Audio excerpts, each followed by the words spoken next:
Oh, my bad. Okay.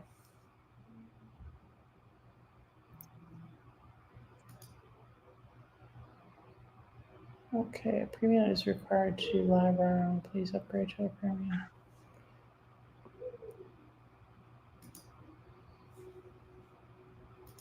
Okay.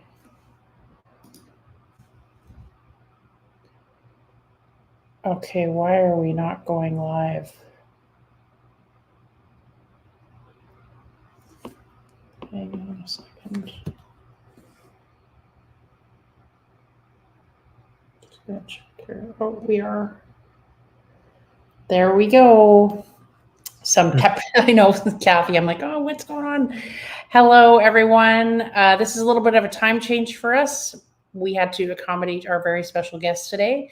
I'm Loretta Stronowski with Remax Costa Del Mar, and we are live today on Connecting Our Continent. And today we have a very special guest. And we were just talking before the show that I saw your post on Facebook about your soup kitchen, and I had no idea that there was anything like this in Rocky Point. So, Alex, can you tell us a little bit about yourself and how you started the soup kitchen, or did you in fact start it? Okay, I am Alex. Thank you guys for having me here. I didn't start the soup kitchen. Rather, COVID started it when the epidemic happened. Many people lost their jobs. It was very empty here because tourism were not coming to Puerto Peñasco, and the church itself decided to make a soup kitchen. At that time, they had over 1,000 people coming every day, every week. It was crazy. Um, it was because of that I found out about it, and because I saw, people. Someone from the church mentioned to me about it, and that's how I got involved in it. Um, then after that, I began helping out, carrying all the heavy stuff because I was pretty young. Well, I'm very young. And then slowly, the church saw my heart in it, and eventually, I got to the position where I'm able to lead it and guide it in the direction I want it to be in. Okay. And so, what is your role there? Currently, I am like kind of like the manager, I would say. I manage the people, the food, everything that goes in and out. I make sure everything goes to the right places. I make sure we have the right people to come and help out. That's kind of my role, just to make sure everything is set up properly, and also to try to communicate to the homeless people to come to church. I think that's a big help for them because they help me personally a lot. Where are you? Where is the soup kitchen located? It's at Family of God Church. It's the roundabout when you go take the Playa Bonita, where you go to like hotels or Playa Bonita. There's a roundabout there, and it's this green big church. You can't miss it. Oh yeah, I know where it is. So right now, where do you get the the food for? Where do you get the groceries for the soup? Like, where do I buy it, or how do I? How do you get it? Like, is it all Oh, donations? How is your fundraising run? right. It's donations mostly. People donate food, or sometimes people donate money. And with that money, every Friday I go in to Sam's and get whatever we need, whatever we're missing.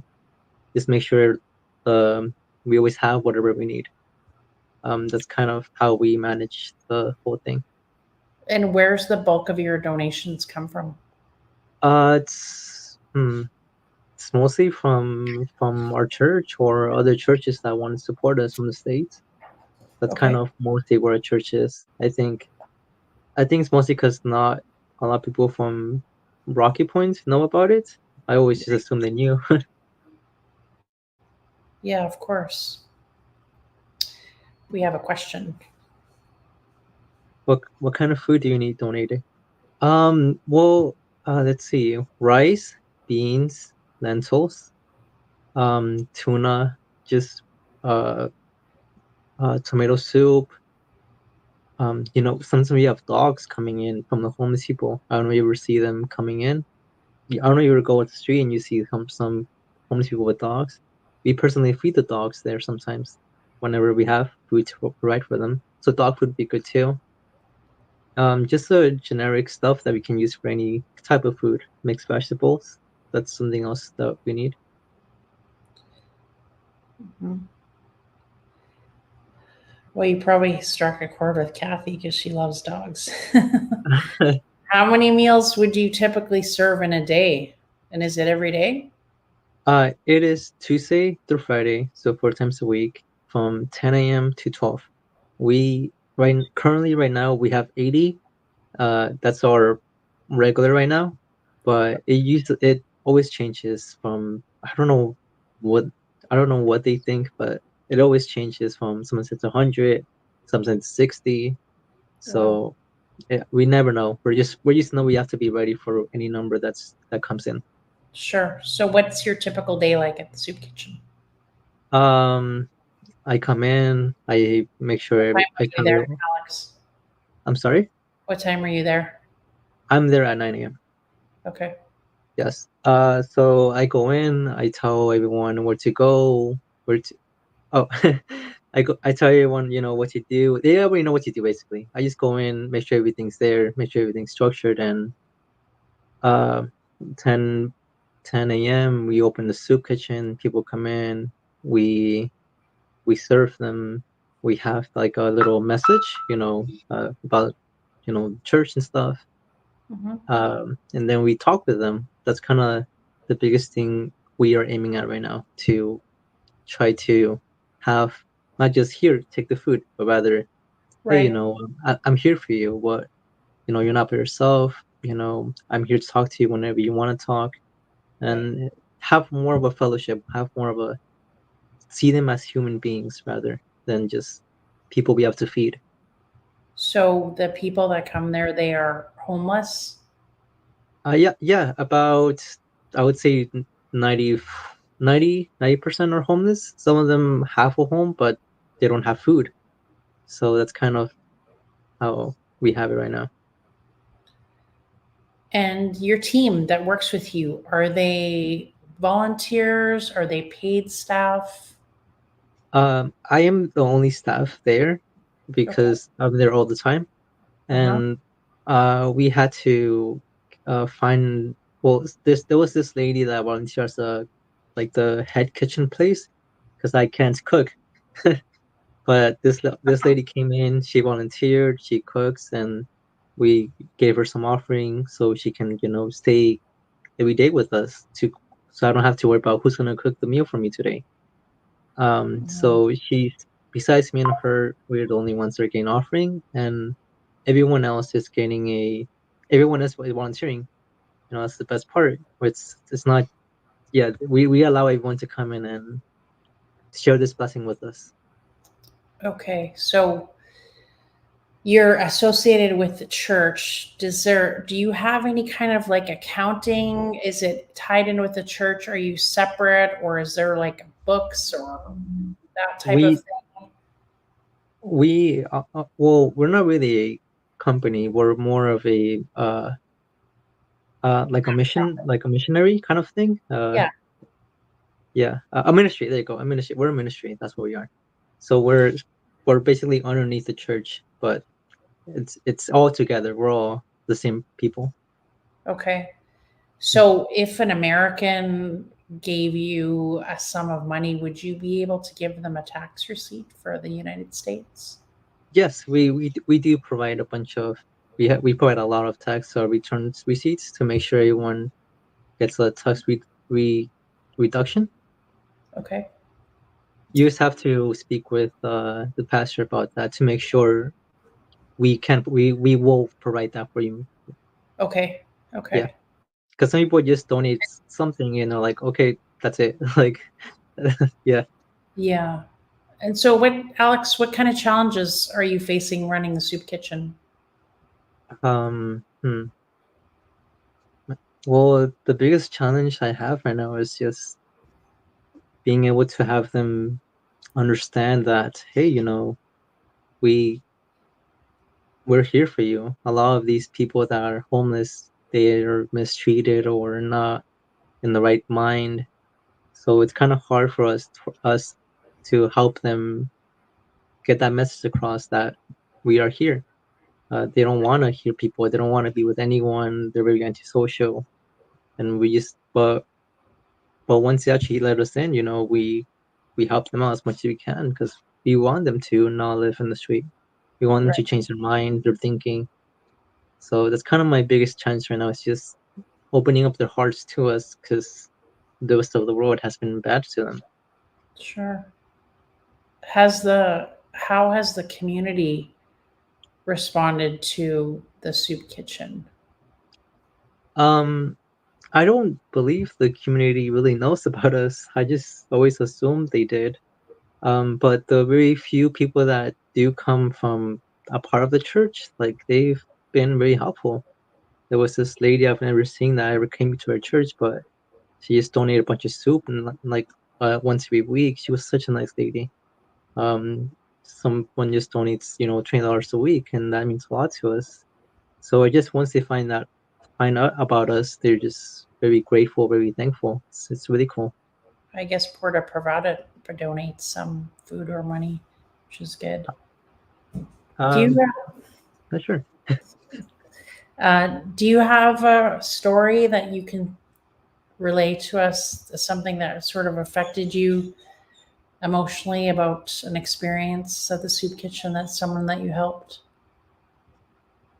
Man, there's so many. Just sometimes when there's like a family of this mom that came with like her two kids, just asked me, hey, do you have any food for us? My husband lost her job. I don't have anything, and we technically didn't have food, but I was able to find something, a bunch like a sack of bunch of random food, and gave it to her, and she just it was like I gave her like $1 million. She was just so happy, crying, and it's just very heartwarming.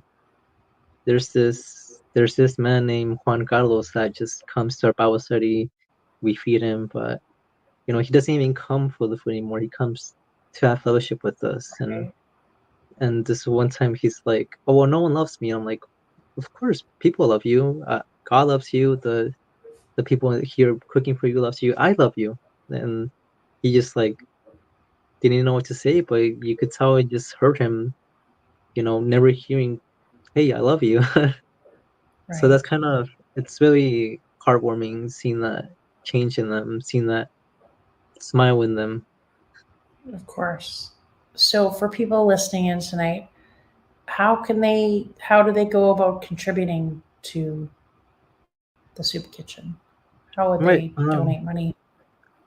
Well, we have a Venmo, Cash App, whatever, or you can Okay. if you wanna come to our church and personally donate or see it, you can always come. Like I said, we're open from 10 to 12 in the soup kitchen. You can come in and see the operation, and I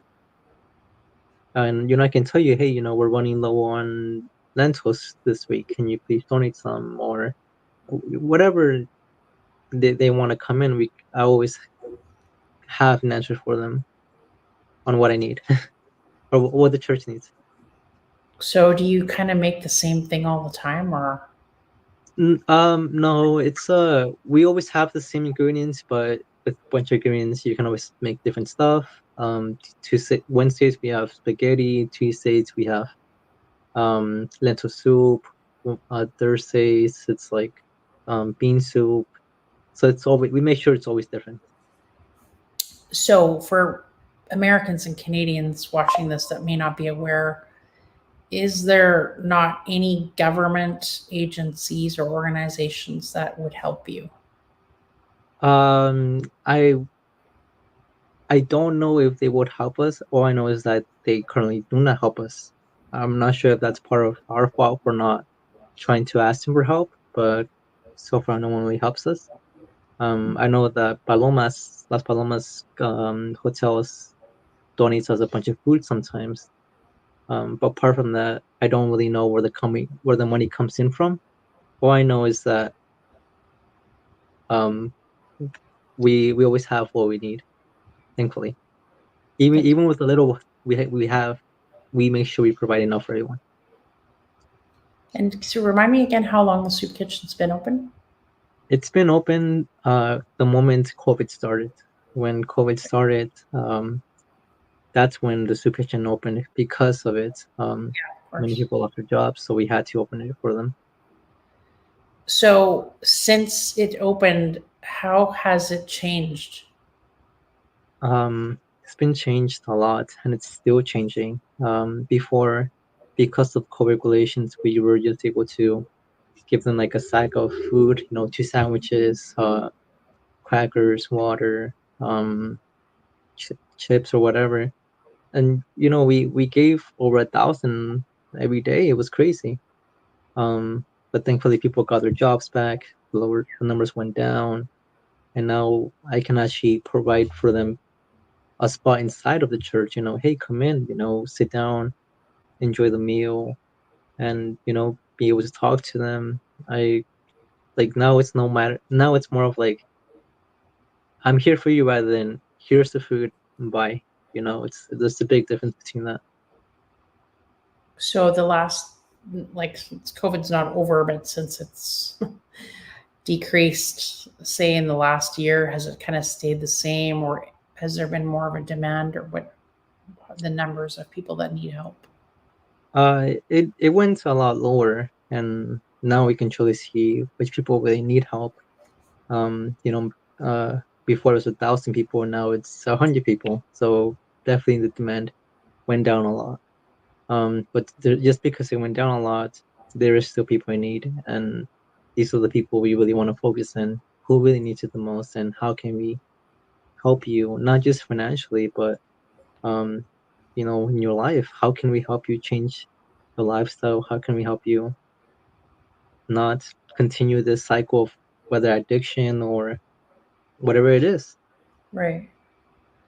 Now I've got some pictures here. I've never used this on my podcast before, so you can maybe just tell us what each picture is. Yeah, so here we have Claudia. This is actually my cooker. Okay. She's talking to this gentleman right here that seemed like he was upset about something, and she's finally came up to him, hey, let me pray for you. I'm here for you, and she's holding her hand right there. It was so cute. So she does Uh, more than just cooking. yes, I encourage the people to do more rather than just cook, but talk to them. Here we have some of them. You could see have their heads down right now. They're praying. If you could kind of tell, like the guy in the left corner, he's praying for the food. Yeah, but there was a lot of people that day. It's actually quite large. Yeah. So you can seat like 100 people in there. Right here we have around. Let's see, we have 6, and then 9. We have around 7 people there right now. Oh, that's great. 60, yeah. Uh, this is the man. This I also have like a youth ministry where I talk to the youth people because I want them to follow their path, and I invited this guy, the guy that's giving the soup, to give away the soup, because I told him, I'm like, why you always look angry? And then here he's smiling, and had to take a picture of that because he was just so happy being able to help someone other than himself. So do you need volunteers to come and serve soup and do stuff like that? Yes, yes. Sometimes we do. We do need, and I can tell you what days we do depending on how things work out, and or how many people want to join. We Okay, need people help out with washing dishes, give out soup, sure. yeah, stuff like that. This is actually recently. This is Tuesday, I believe. I gave everyone socks. Because someone was very gracious to donate our socks, and I was like, "Hey, everyone, can you guys please show that I gave you guys the socks so people won't think I'm taking them for myself?" And they laughed, and they uh they were so happy to show them off. It was very happy. It was very nice having that moment. This is Julio, who was praying for this gentleman here. I also told him to go and talk to people, and he was washing dishes, but once he finished dishes, I'm like, hey, do you want to do more? He's like, yeah, what do you need? And I told him to go pray for people, and here we have him praying for someone. It looks like you have some unique artwork there. Can you tell us about that? Yes, we had VBS, Vocational Bible School. A lot of people in the States have it. It's where we have a Bible school for not teens, kids like 10 through 13, and that week we had like around 100 or more kids attend our church, where we showed them about the Bible, we showed them about how God loves them. So there was a decoration everywhere. I think the theme was like under the sea or something. Oh, wow. Yeah. I love it. So they decorated the whole thing. This is the one of the helps that this is one of the days that a lot of people helped us in. I love these people so much. Because it's not, man, they did such great work that day. Yeah, this is my cooking on lab. It's people that came from the States for a month, but decided to help us out. Just people from our church that want to serve God, and that's my whole staff for that day. Every day I have different staff I or love that. different helpers. These are some of the people that not only come to the feeding ministry, but thankfully, after listening to me, after wanting to change their lives, they're now attending church, something they really never thought they would attend. And I asked them, "Hey, let me take a picture of you guys, please." Oh, And they let me.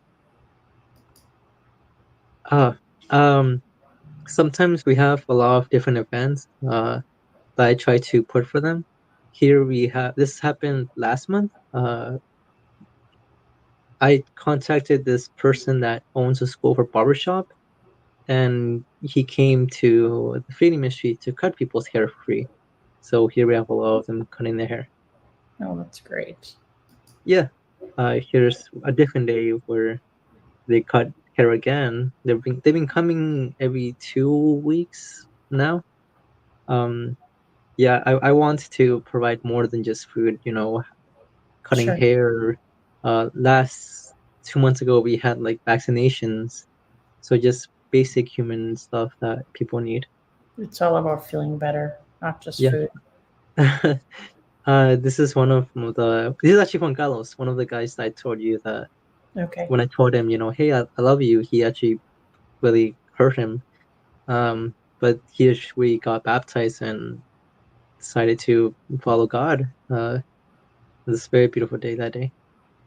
Very nice. So you and I talked before the show.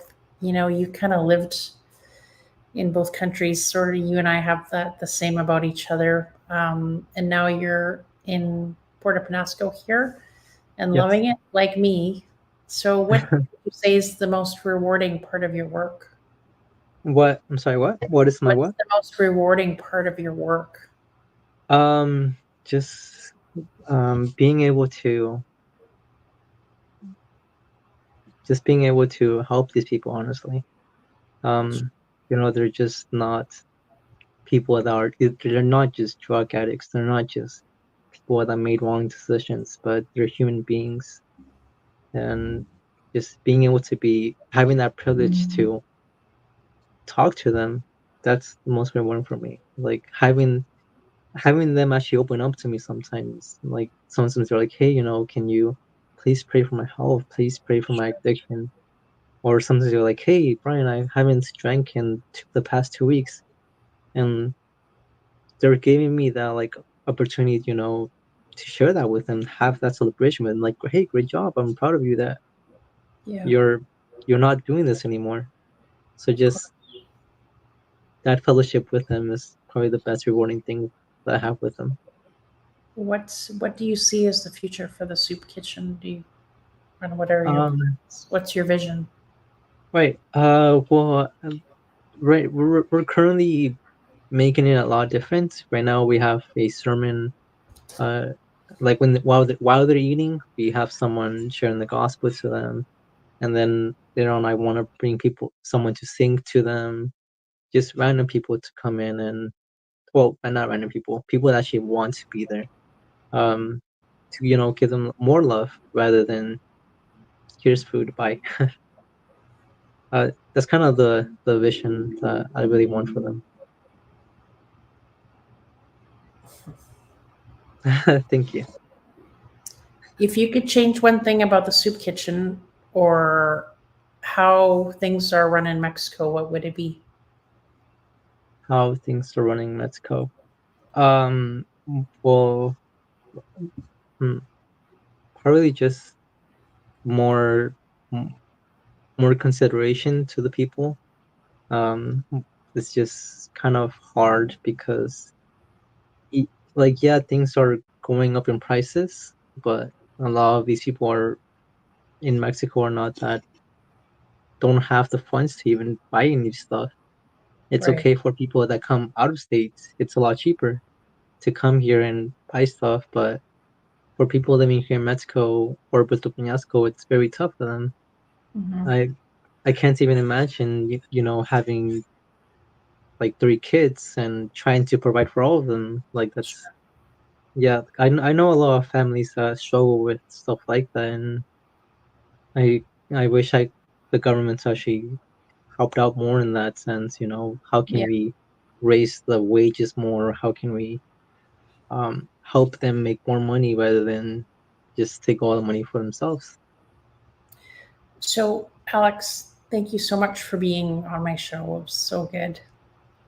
If people Thank you. want to volunteer, uh, or reach out to you or bring you donations or stuff, is it okay if they reach you through WhatsApp? Or do you Yes. want them to email you, or what's your preferred method of communication? I'm okay with anything. You can come to the church and ask for me, and I'll be there. You can send me a text in Facebook, you tag me in it, or you can send me a text in WhatsApp. Okay. Um, Not sure if I can write it down later on. Actually, you can send me your number and I'll post it on our when we repost the recording, Okay. and uh, and then we'll post the directions to the church too. Okay. Thank you. Thank you so much for taking time out of your day. Thank you so much for doing so much good. Thank you. I appreciate it. Oh, we have a question here before we go. Where's the church located? Um, so it's calle No Revelación and Goriata. Goriata means runabout. I'm not really sure how to tell So, you where it's at.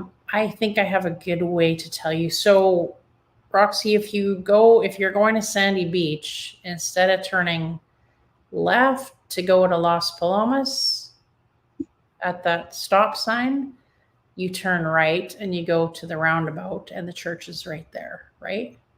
Yes, it's right next to the runabout. You cannot miss. It's like a big green church. Yeah. And I'll put the directions in the when we repost this with the recording. Thank you. I hope that helps you. Thank you so much. Enjoy the rest of your evening. And when I get back, I'll have to come and meet you in person and have a look at your facility. Great. I'll be waiting for you there. Okay. Thanks so much. Bye bye. Bye.